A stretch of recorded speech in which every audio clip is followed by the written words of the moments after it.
Coming to his most significant research output, Professor Sameer's paper on green supply chain management happens to be one of the most cited papers in IJMR journal with more than 4,300 citations. And he also happens to be the most renowned author in the area of green supply chains. So that was a brief about him. We would be taking up the participant's question at the end of his talk. I request the attendees to post their questions in the chat box. I will now invite Professor Sameer to take us through his research journey. To start with, sir, we would like you to share briefly about the ideation and the journey of this most cited paper, and how did you narrow down to this specific topic of green supply chain management? Good morning, everyone. Thanks for the nice introduction, Bhavna. And it is a privilege to be the first speaker for the IIM Lucknow Research Outreach Webinar series. The journey of this most cited paper started way back in the year 2002 during my PhD work with my dissertation, which is the last part of the PhD coursework.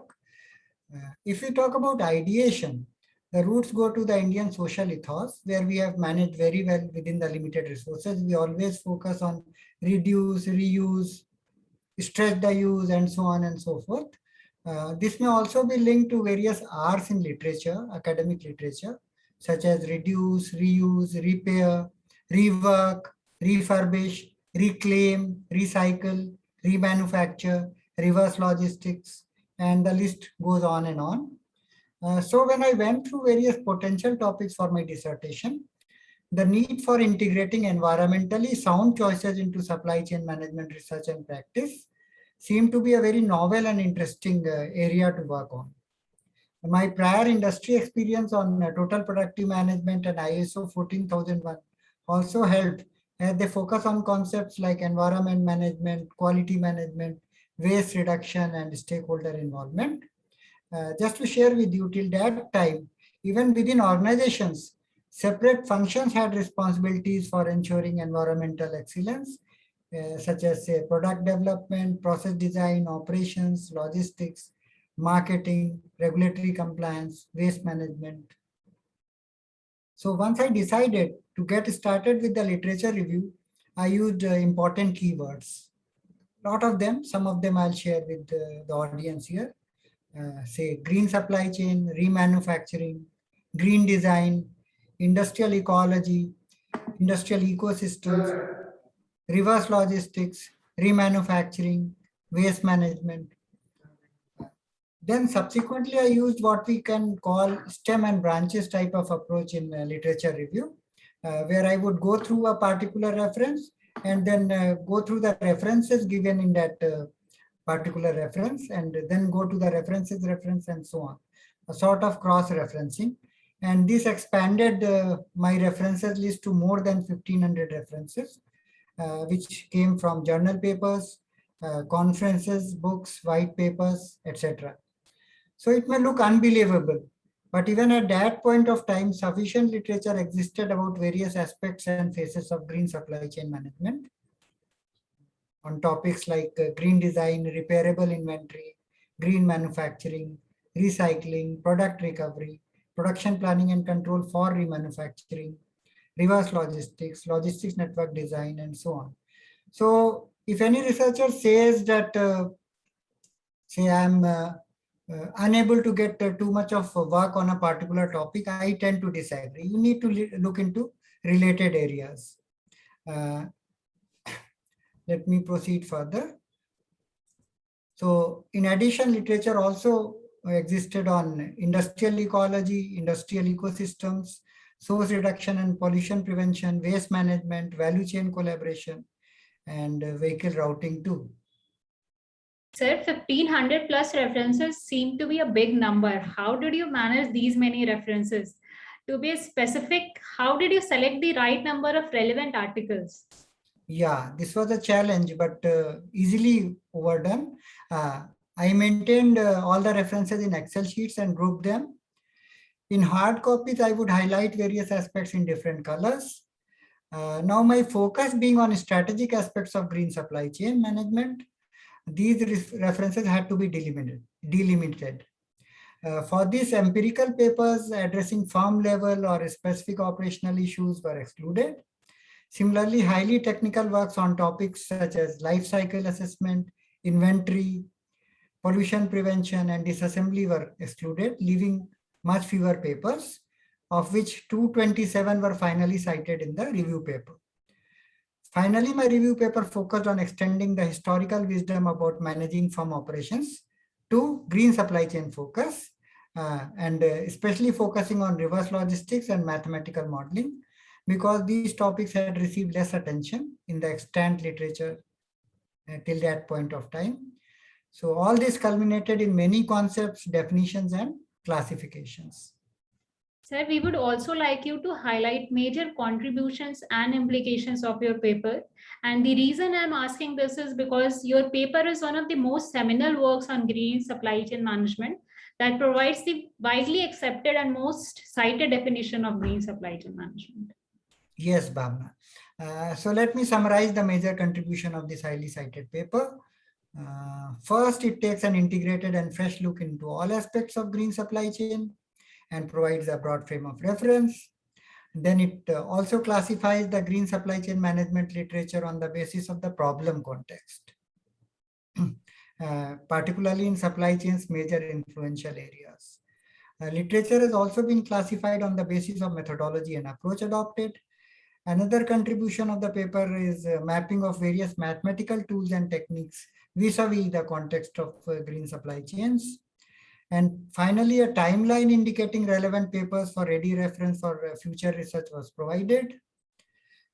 The most important contribution, I would say, was highlighting main research issues and opportunities, specifically on reverse logistics and mathematical modeling. So all these led to high popularity of the paper across both the academic community and the practitioners.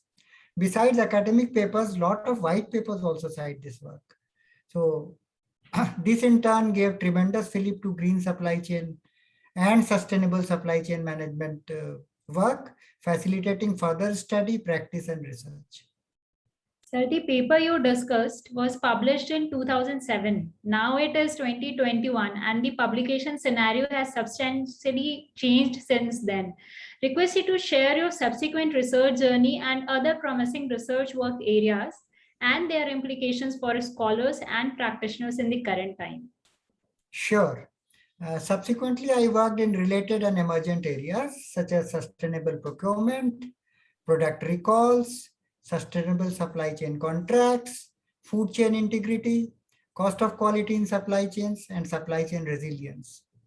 Another related area I explored was the use of emergent technologies like electronic reverse auctions, blockchain, 3D printing, etc.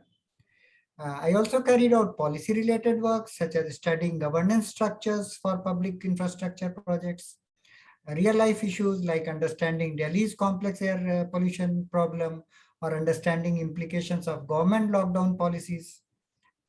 Now I'd like to share with the audience that during this journey, the realization that research is much about collaboration and creating a lively ecosystem also emerged gradually. Research should try to solve stakeholders and real-life business and policy problems, isn't it? As a result, I also carried out many funded research projects and consulting assignments. This included working on reverse logistics network design for Tata Motors, for their truck engines. Just to share, reverse logistics is a topic I had worked in detail with academic rigor in my PhD thesis.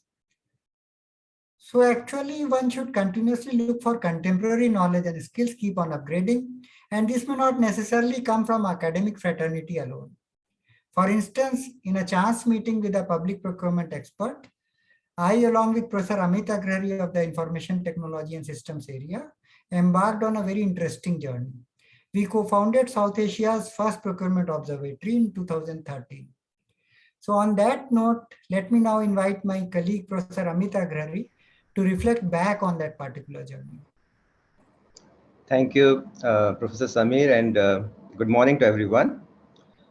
Like Professor Samir just said, 2013, we collaborated with the World Bank Group to establish South Asia's first procurement observatory. We started this journey with a broad objective of advocating best practices to enhance public procurement performance in the country. This observatory provided a very neutral and apolitical environment to discuss divergent worldview on government spending. Now, it's very interesting to note that while government procurement accounts for 15 to 30% of the GDP, surprisingly, management researchers rarely pursue serious research in this area. Yes, 15 to 30% of GDP across nations is being spent on public procurement. It is a huge amount of money, and yet usage of emergent concepts and technologies to make public procurement more efficient was not more or less not there when we started. Primarily, this topic had been the domain of economists and public policy researchers. However, concepts drawn from supply chain management, information technology, and business analytics could be easily applied there to make public procurement more efficient. This is where we harness our capabilities to usher in novel discussions, analysis, and discourse in public procurement.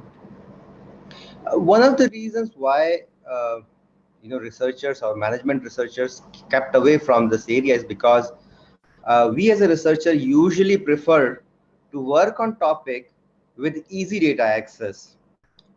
And I guess this lack of data access kept researchers away from public procurement. However, during our analysis, we found that due to extensive usage of electronic tendering system, we could access tender level records, and using web scraping tools, we collected data that ran into hundreds and thousands of records, so to say. However, once you have such a large amount of data, the propensity is usually to subject them to rigorous statistical analysis. So instead of subjecting them to rigorous statistical analysis, we subjected this data to simple analysis that can answer practitioners' question, such as what's the average cycle time of the tendering process in a particular state? Yeah, and then we did it for a few states and public sector units. The key concept of key performance indicators and benchmarking were utilized, and these came straight from operations management literature.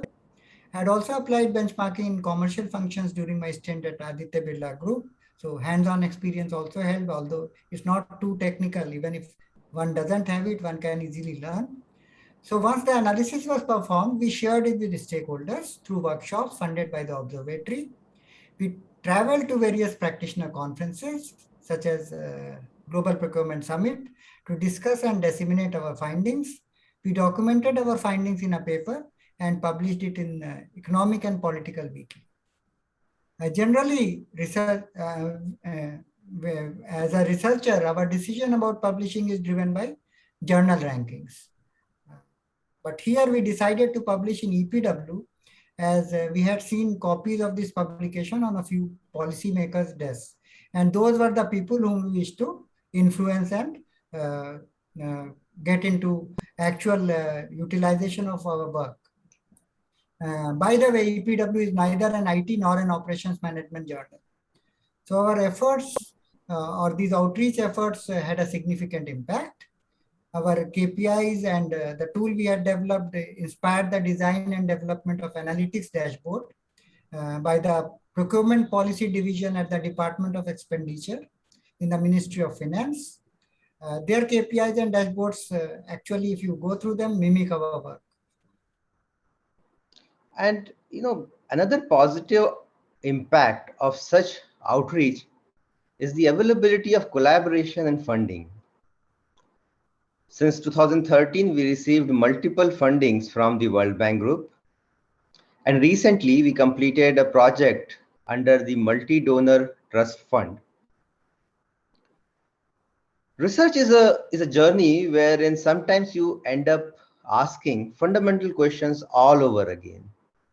A while back, I said that public procurement is 15 to 30% of GDP, which essentially means we do not know for sure how big or what's the size of public procurement in our country. Now, economics and policy researchers typically estimate the size using various extrapolation techniques, and therefore there is a constant controversy about what's the size of public procurement in a country. What we did was we looked at our data-driven approach and we said, well, we can find the exact value of public procurement every year concluded using the electronic tender portals. So basically, we figured every year how much at minimum government must be spending on public procurement, and we figured that it varies. Some year it was 17%, another year it was 14%, so on and so forth. So as a researcher, we now appreciate the value of a lively ecosystem. My suggestion is it should be nurtured by your research findings, and in return it will support research by way of funding, ideas, and capability. Let me share another important example. I and Professor Amit were engaged by the Ministry of New and Renewable Energy to evaluate India's renewable energy procurement policy 2-3 years back. While we did understand public procurement, renewable energy wasn't our forte. So we also involved a sectoral expert and learned a lot about this sector. Our analysis and subsequent recommendation to procure solar and wind power through electronic reverse auctions had path-breaking policy implications. Even now, these are being procured by MNRE at prices starting as low as rupees 2.69 per kilowatt hour, thereby leading to almost no increase in power tariff rates in the last few years. So Bhavna, let me conclude my thought for the day. As a management researcher, we should foster a meaningful and continuous engagement with the stakeholders. There are several vehicles for such outreach: funded research, free workshops, training, consulting, to name a few. Usually, some of these are considered as a source of additional income for faculty members. We urge the budding researchers to consider these activities as a vehicle for continuous engagement with the stakeholders. Due to our lively ecosystem, we could collect over 3,000 responses from public procurement experts when we recently embarked on a journey to understand the sustainable public procurement. This paper was published in the Journal of Cleaner Production, and it contains, the learning in that paper contains data from almost 102 countries. So we could collect more than 3,000 responses from 102 countries, and the time taken was less than a week's time. So that's the benefit of having a lively ecosystem. Thank you, Professor Amit. It was really interesting to hear about the birth and journey of the observatory that you both set up. I would now like to turn to the last section of this webinar. So Professor Samir, what suggestions do you have for aspiring scholars in terms of how to get good quality research and publications? I'm sure the research scholars who are attending this webinar here would love to hear about this from you. Yeah, very pertinent question, Bhavna. As shared earlier, research should try to solve stakeholders' issues and problems. Now, who are these stakeholders? So mainly businesses, academicians, managers, and policymakers. My first suggestion, this is for budding researchers, pick new and novel areas for research. For example, I cannot tell of all the areas, but for example, in my own area, in sustainable supply chain management, one can pick up topics and themes related to climate change, sustainability, uncertainty and risk therein, use and impact of emergent ICT tools and concepts such as AI, ML, blockchain, augmented reality, virtual reality, 3D printing, Industry 4, human-machine interface, and so on. Now, how to carry research or how to go about research in early part of your career? Actually, it applies throughout, but more important for early part. What Professor Amit also said, engage with the stakeholders. to identify the issue and challenge, narrow down on well-defined clear objectives, identify data sources, both primary and secondary, select appropriate tools and methodology. Don't try to force it. So it should be appropriate. Make valid assumptions. For example, don't make an assumption about easy availability of an alternative supplier in emergency if you don't have a prior framework agreement or contract in place. This could be seen during the recent COVID. It will not work unless you have a prior framework agreement or contract in place. Otherwise, there will be chaotic issues. Carry out rigorous checks to analyze, verify, and validate the framework or model that you have developed. Check if the results meet the stated objectives. Are they appropriate? Do they make sense? Are they generalizable? As the chief editor of Metamorphosis, I have often come across this generalizability issue, because the research may be limited in terms of scope, context, sample size, methodology used, or may suffer from limitations of data or geographical spread. Then you may not be able to make it to the top grade journals or well-read journals. Finally, document everything, because you are sooner or later going to publish and share your work. But simultaneously, a very important point, publication should only be a natural outcome. It should not be a prime driver for research. Prime driver should be addressing societal and stakeholders' problems or academic challenges. Now, something for the faculty. I reiterate what Professor Amit shared. Training and consulting should not be considered as sources of income, but rather as a method of continuous engagement with the stakeholders. So focus on work sincerely, follow academic integrity, everything else will follow. Finally, concentrate on related themes and domains of your research. Develop core competency and expert power. Do not over diversify. Keep on working on related areas. Then people would be able to relate your work to a particular theme or topic or area or sub-area. Thank you, sir, for sharing your valuable research experience and the enriching thoughts on how to go about publications. I'm sure every one of us must have got benefited with your inputs, insights, and personal experience. Now we would be taking up participants' questions. So if anyone has any question, you can unmute yourself and directly ask to Professor Samir or Professor Amit as you feel right.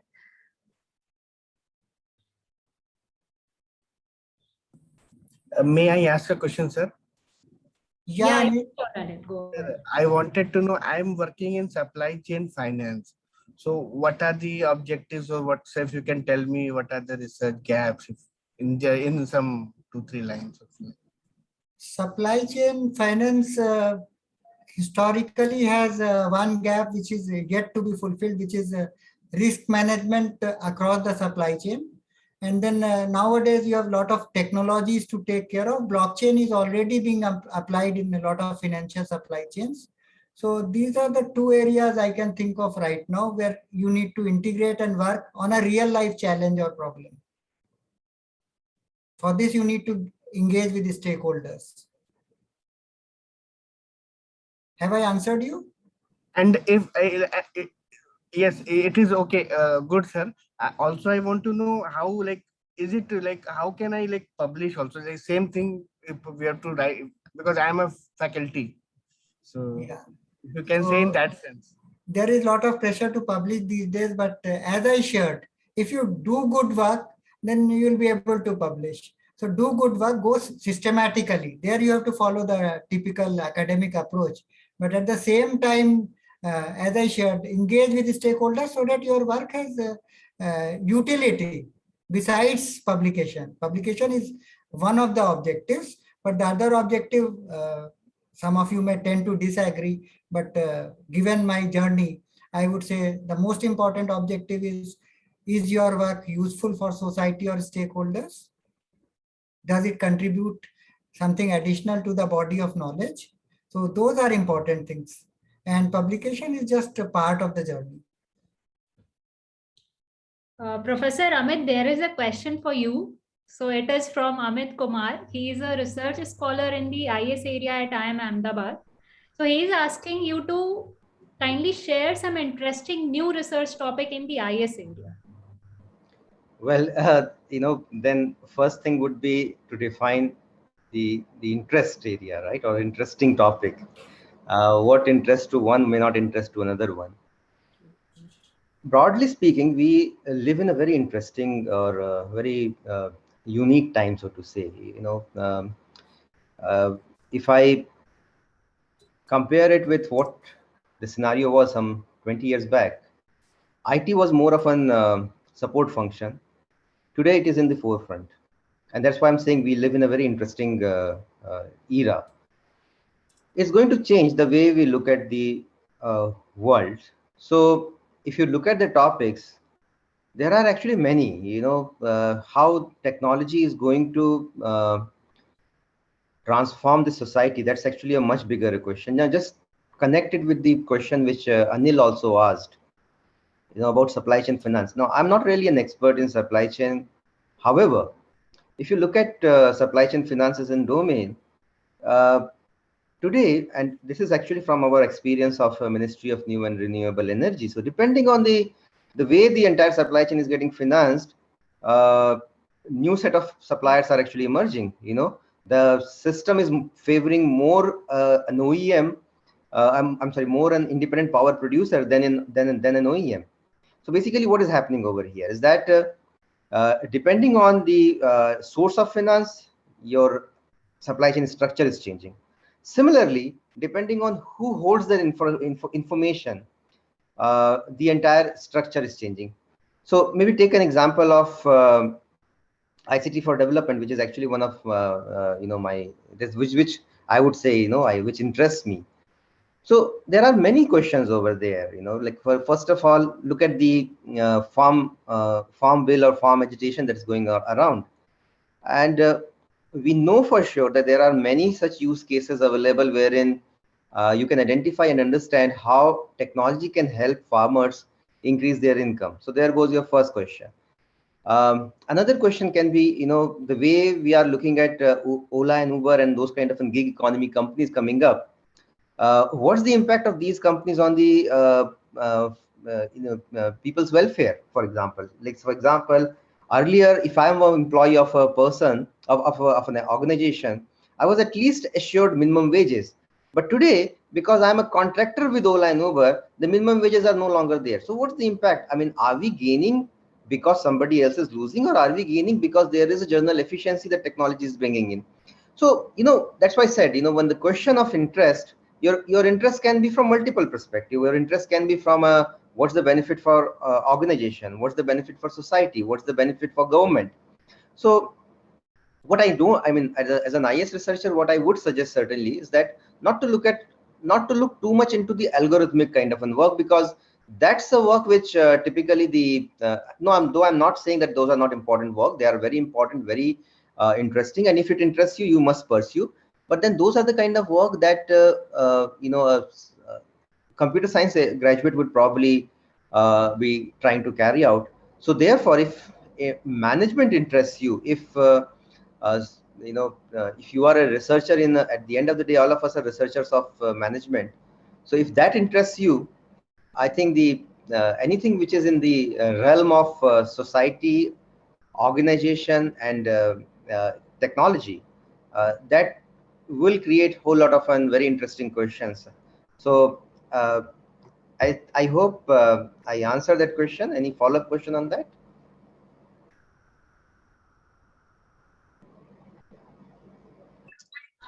Thank you very much, sir. It was no follow-up question. Thank you. So I'll take up the next question. So it is from HP. So it is an open-ended question. So he basically asks, what suggestions do you have for retired faculty members? They have already contributed a lot, but they can keep on contributing. They can engage. Their expertise and wisdom is needed all the time. Personally, I would like to engage with those people and still keep on learning from them. Say some of my seniors who have superannuated.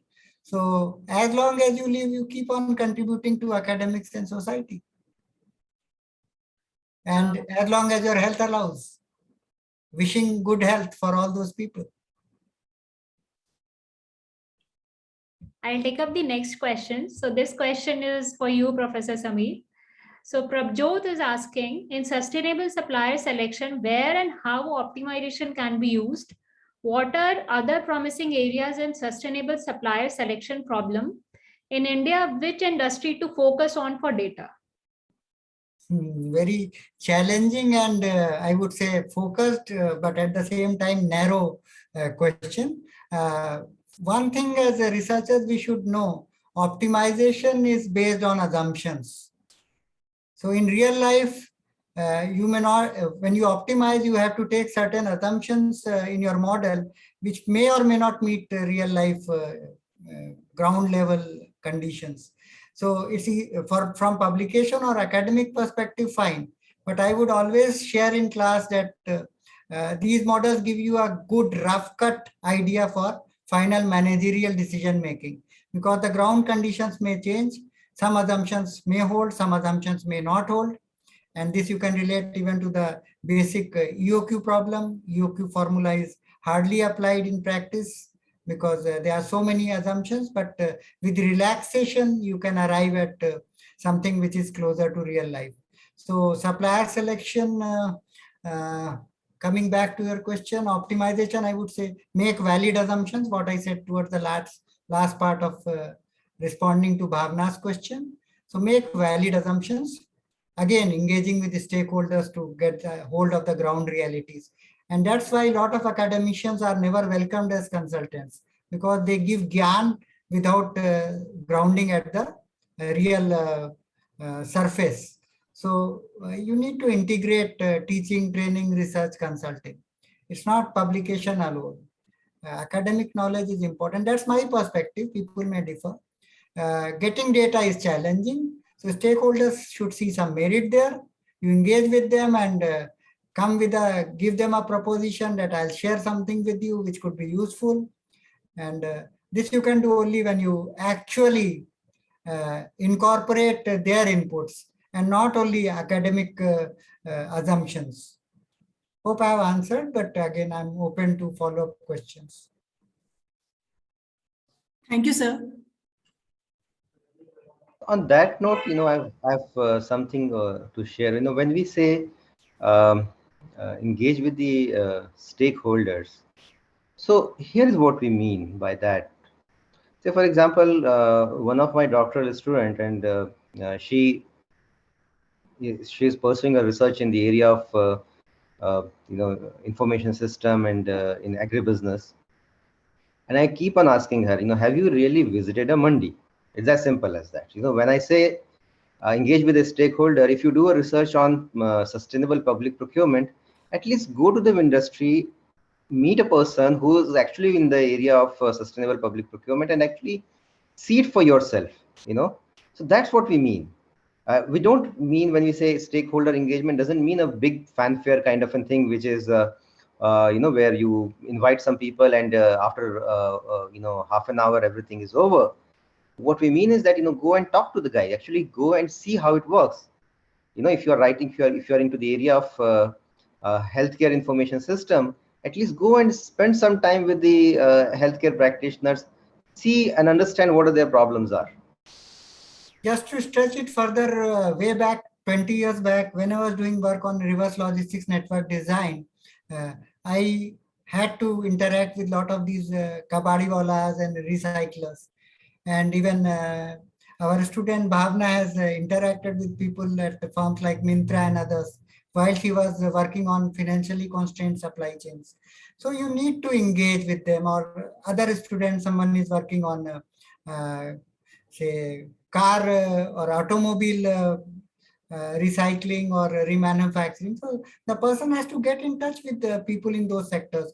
And it may not always be a structured questionnaire, because I'm surprised with a lot of these questionnaires where people say, we had a questionnaire on, say, 3D printing, or we had a questionnaire on blockchain. And you ask people who have never used blockchain. So then the inputs, whatever you get, you analyze scientifically, statistically correct. But they may not give you the right answers, because people would always feign that they know. actually they may not be knowing, the respondents. So again, be very clear where you are focusing on ground level worker or middle management or top management. And normally as a editor or as a reviewer, I get papers where people get responses from all across without giving it a thought. Who is a relevant stakeholder from their research perspective or not? And is he or she competent enough to respond to those structured items?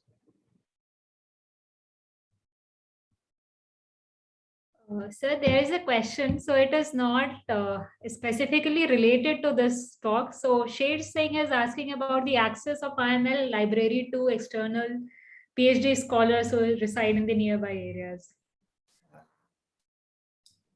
I'm not necessarily authorized to answer this, but our library is open to individual and institutional memberships. Since individual memberships could be costly, I will suggest institutional membership.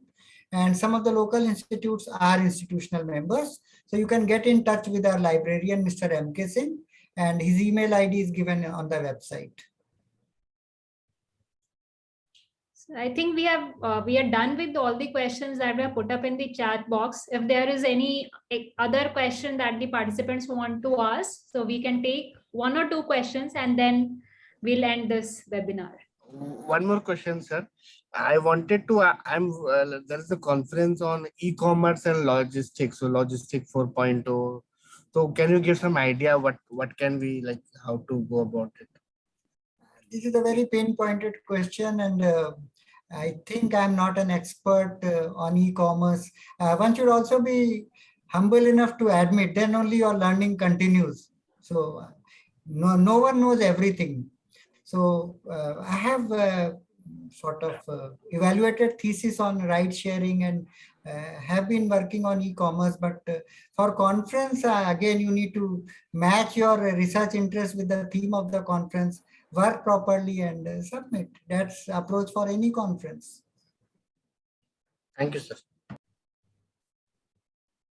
So this was not a typical how to publish or how to carry out meaningful research type of orientation, because we focus mainly on lively ecosystem, stakeholder engagement, and trying to find solutions to real life societal, business and academic problems. Sir, we'll take up one last question. So this question is from Parmarth. He is asking, so he's basically saying it has always been great working under Professor Sameer and Professor Amit in procurement area. So do India need new emergency procurement policies post-pandemic? And then he's asking, how should we make the procurement ecosystem easy? Amit, would you like to take it? But first part I would take, even before emergency, there had been emergency procurements all through before this pandemic. So there is always a need, but many times one size fits all policy is very, very difficult because the context and the ground situations are different. So you can have a broad frame of guidelines and references, but the managers or decision makers need to have a leeway. That's true, Samir. And Parmarth, specifically speaking, there are, I mean, this is where, it's a very interesting question. And this is exactly where you get to know that neither supply chain nor IT on its own can actually solve a given problem. So there are twin areas where people are actually working. One is the framework agreement, which is mainly a supply chain contract kind of an area. How do we really create a framework agreements for these kind of an emergency situation? And another solution is geared towards government e-marketplace, which is an online portal. That how do we use electronic commerce to list down or quickly turn around the entire process of procure to pay, so to say, using technology pieces, and then thereby solving those or cutting those bureaucratic red tapes using analytics and using computer-based interfaces, so to like government e-marketplace. So therefore, the answer is not really in the realm of IT alone or in the realm of supply chain alone. As I said, it has to emerge by mixing these two areas, and that's precisely what the government is actually trying to do these days, that they are trying to work, not just the Indian government, but across the globe. Increasingly, there is a focus on framework agreement and the electronic portals for the common usage item. For specific items, let's say, for example, uh, let's take the electronics, for example, right? And maybe something like computer hardware and computer hardware.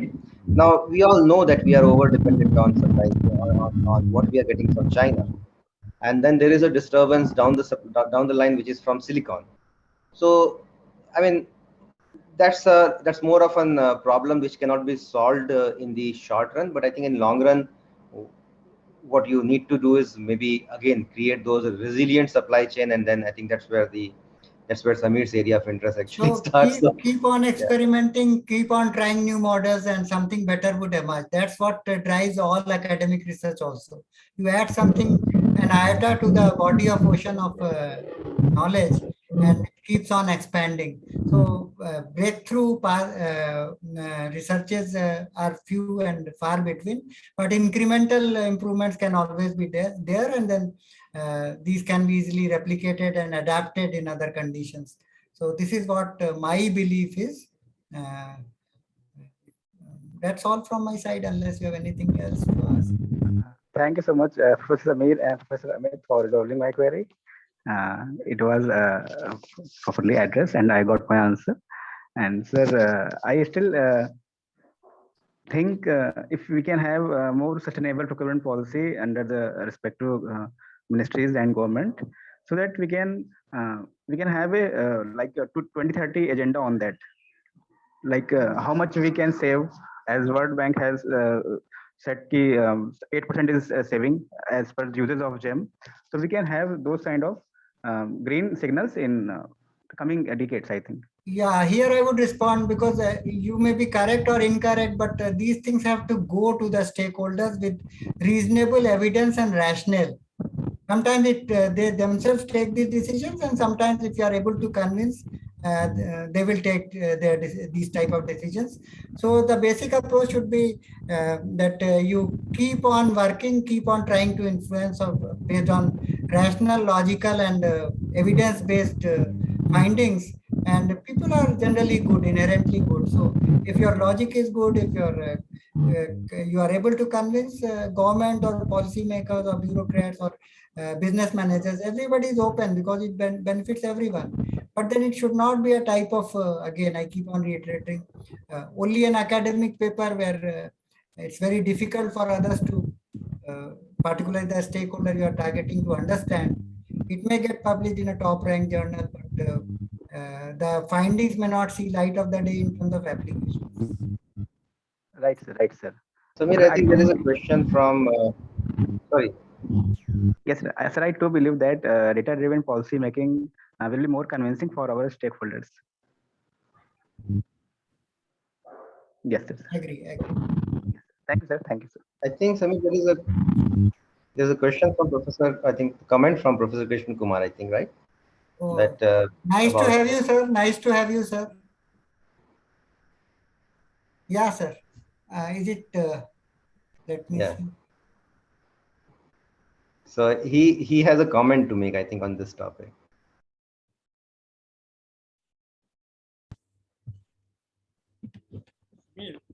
Can I speak?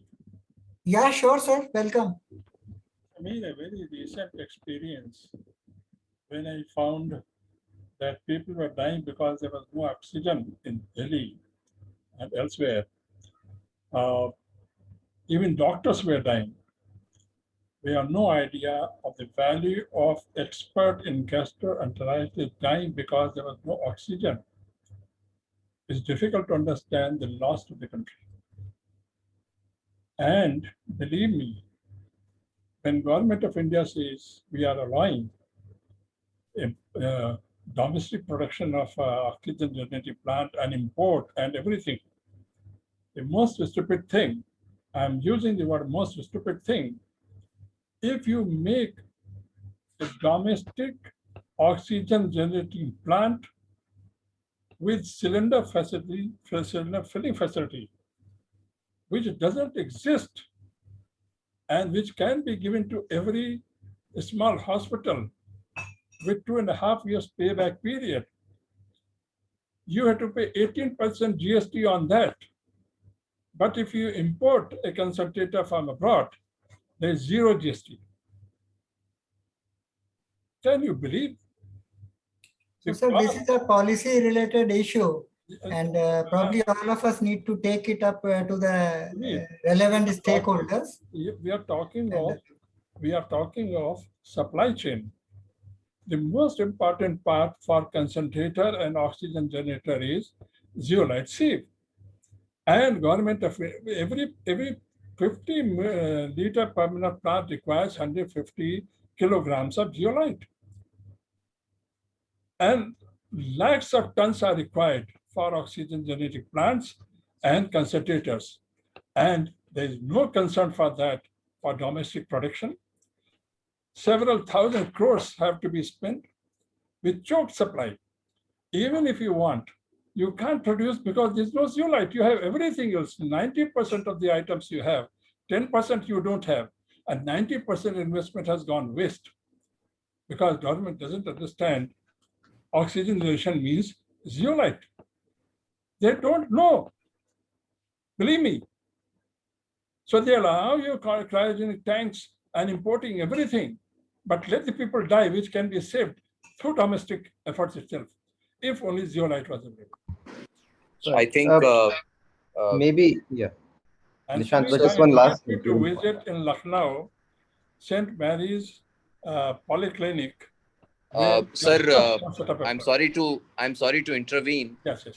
We have a time limit here for this webinar, but of course we would be very glad if you, Professor Sameer and Professor Amit can come together on an exclusive platform and take up your views. And these views are very, very important and critical for us also to understand. But keeping the time in mind, sir, I think we'll have to now invite Professor Sameer to share his concluding remarks. Professor Sameer, please. I have nothing to share. I've already shared almost everything. The whole thing is research should focus on providing solutions, be they for businesses, be they for society, be they for policymakers, be adding to academic body of knowledge. And the prime driver should be this rather than publications, but publications should also be focused on, given that helps in spreading of knowledge and recognition and so on. For budding researchers, you have to take a balance, but people who are in advanced career, they should even focus more on utility of the research that you carry out. And Professor Krishna Kumar, thank you so much. We'll take it up subsequently also. A lot of these issues have to go to the proper stakeholders, but this is where you need to establish credibility, then only people will start listening.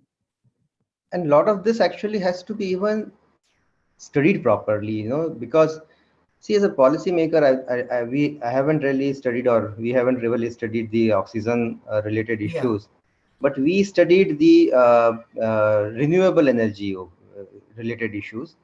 And, there a policymaker has two choices to make from. One is, how do I make sure that the energy is available at 2 rupee 39 paisa kilowatt hour, which is the cheapest possible.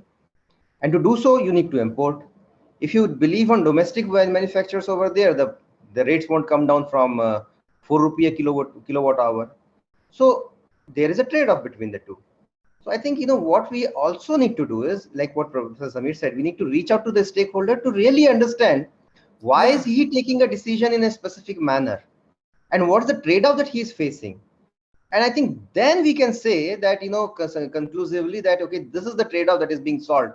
So I think that is important rather than, and businesses and policy decisions are always about trade-offs. They are as complex as our lives. Exactly. So I in think our lives also, we are always into trade-offs. Sure. That needs to be brought out. I think that's about it. So thank you, everyone. I think, Bhavna, we may close here unless. Yeah, thank you, Professor Sameer and Professor Amit, for sharing your valuable insights. I'm sure it was really good for all the participants who attended this webinar.